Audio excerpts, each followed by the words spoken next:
Fala, galerinha do sexto ano. Tudo bem com vocês?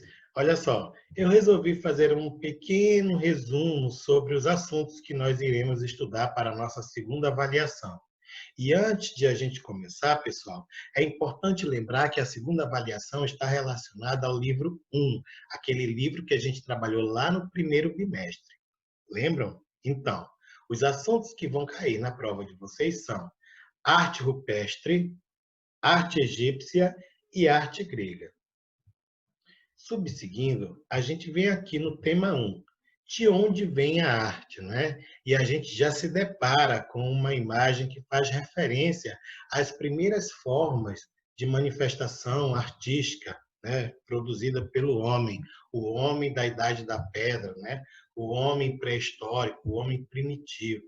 Percebam, pessoal, que desde aquela época, milhares e milhares de anos antes de Cristo, o homem ele já era capaz de se comunicar através de gravuras, de desenhos, de incisões feitas nas paredes das cavernas, as quais serviam de moradia para eles.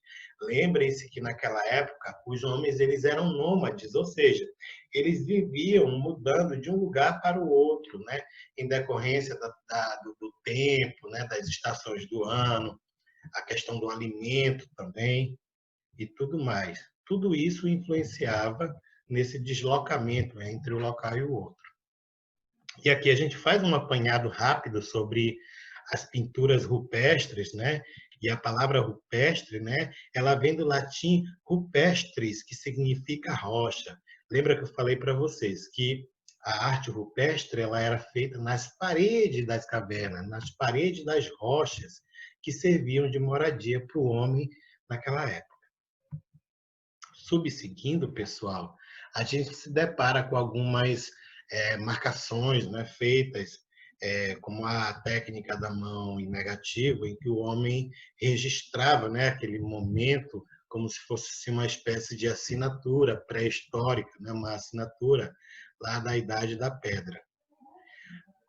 A pré-história, pessoal, ela divide-se em dois momentos. Um momento paleolítico, que é o mais antigo, né, das primeiras inscrições nas paredes das cavernas, né, desenhos que se relacionavam ao cotidiano, aos rituais, cenas de caça, cenas de guerra.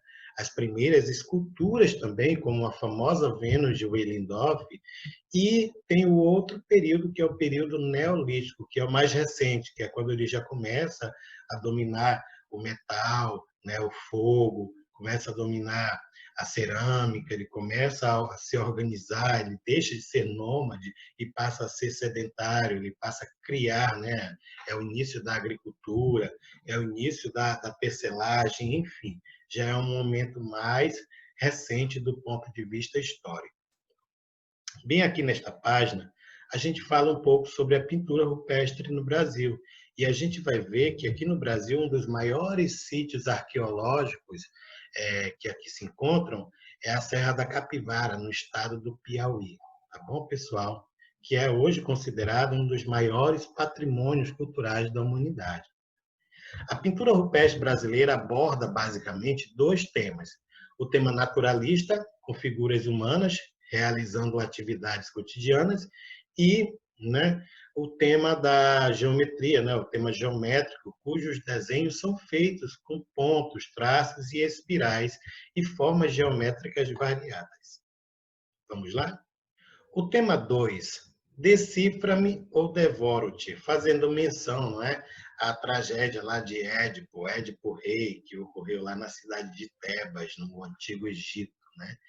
E quando a gente fala de Tebas, de Egito, a gente lembra lá das famosas pirâmides de Gizé, do Vale de Gizé. Aqui, pessoal, nós vamos tratar especificamente da arte egípcia, né? Para quem não sabe ou para quem ainda não lembra, o Egito ele fica situado lá na porção nordeste, né, da África, né, já pegando um pouquinho para o Oriente Médio. Né? O Egito ele é caracterizado por ser uma civilização muito antiga. Foram os egípcios os precursores da astronomia, da arquitetura, né? da arte, da escrita, né, hierográfica, né, a escrita pictórica. Só lembrando que o que marca essa transição da pré-história para a antiguidade é o domínio da escrita, não é? É a criação da escrita, a invenção da escrita. E quando a gente entra na antiguidade, é impossível a gente não falar do Antigo Egito, né? Que foi uma civilização muito voltada para a religiosidade. Eles acreditavam piamente que a vida das pessoas elas eram regidas por diversos deuses e acreditavam também na vida após a morte. Mas não eram todos que tinham direito a ressuscitar, né, a retomar a vida depois da morte. Eram somente os nobres, né, e os mais próximos do faraó. Aqui nesta página, na página 24, nós temos as famosas pirâmides de Gizé, que eu diria que é uma das 7 maravilhas do mundo antigo, né? E, para quem não se lembra, as pirâmides, ao contrário de que muita gente acha que servia de moradia para os sacerdotes ou templos religiosos, não era nada disso. Elas eram câmaras funerárias, né? Os corpos dos faraós e dos seus mais agregados, dos seus mais próximos, filhos, esposas, eles eram depositados aqui dentro, em câmaras, né? Bem escondidas, bem protegidas, para evitar o saqueamento, né? dos ladrões. E aqui, pessoal, a gente se depara também com a famosa máscara de Tutankhamon, né, que foi considerado o faraó menino. Né? Percebam que ela é toda produzida em ouro e em pedras preciosas, pessoal. Os egípcios, né, eles eram muito voltados para essa questão do ouro, da riqueza, tanto que quando eles eram sepultados, eles eram mumificados, né, eles eram sepultados também com os seus objetos, com os seus adereços que eles utilizavam em vida, porque eles acreditavam que eles poderiam precisar, né, desses adereços na nova vida, quando Deus Amon viesse resgatar aquele corpo. Tudo bem, pessoal? Então, não esqueçam, a arte egípcia ela é uma arte especificamente religiosa. E ela vai se transfigurar lá na arquitetura, né, nas famosas pirâmides. Aqui nós temos os hieroglifos, né? Aqui nós temos uma gravação em pedra e a famosa escrita pictográfica, né? Os famosos hieroglifos ou hieróglifos, como queiram chamar. Tudo bem, pessoal? Aqui é um ponto muito importante para a nossa aula de hoje, pessoal, que fala sobre a regra da frontalidade. Para quem não se lembra, a regra da frontalidade está relacionada com a maneira de desenhar, de pintar, de representar o corpo humano, né? Sempre de perfil, braços e pernas de perfil, porém o tronco e os olhos sempre voltados para o espectador. Isso demonstrava, pessoal, que os egípcios, apesar de serem tão avançados naquela época, eles ainda não dominavam a técnica da tridimensionalidade, a técnica da perspectiva. Por isso que as imagens, as pinturas, os desenhos egípcios, eles eram bidimensionais, ou seja, eles tinham apenas 2 dimensões, altura e largura. E as cores, elas são bem chapadas, são bem puras, elas não têm assim nuances, tonalidades, claro ou escuro, tudo bem? Mas a arte egípcia, ela tem a sua beleza peculiar, né? Tem a sua poética.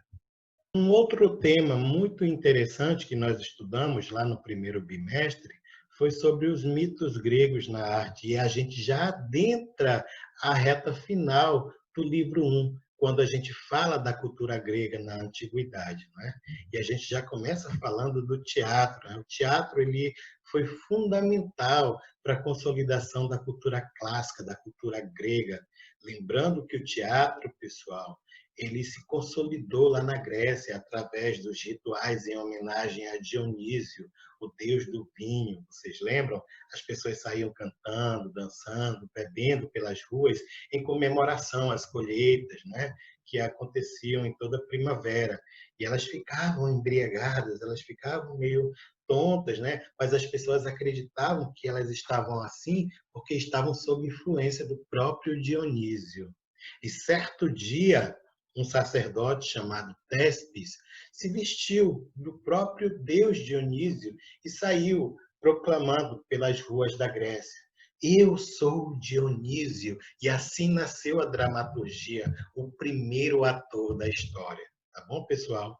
Então, a Grécia, né, ela vai ser uma civilização tão antiga quanto o Egito, mas que vai ter uma participação muito importante para a consolidação da cultura, né, da cultura ocidental. Subseguindo, pessoal, a gente já fala um pouco sobre a arquitetura grega, né? Lembrando que os gregos eles se inspiraram na cultura egípcia através das trocas comerciais, das relações diplomáticas e comerciais, e aperfeiçoaram com o tempo, eles foram aperfeiçoando, que até lá por volta do século 6, século 5 antes de Cristo, a Grécia ela viveu a sua glória, né, que foi o conhecido, o chamado período clássico, quando se consolidou o teatro, quando se consolidaram os estilos dórico, jônico e coríntio, né, fazendo menção às famosas colunas gregas. Eu diria que as colunas gregas elas são a marca registrada da arquitetura grega. Tudo bem, pessoal? Só repetindo: dórico, jônico, coríntio. O dórico é um estilo menos rebuscado, né? Um estilo mais simples. Já o jônico já é um estilo mais intermediário, né? Que parece assim com os chifrezinhos de um carneiro. E aqui nós temos o estilo coríntio, que já é um estilo mais rebuscado, mais refinado.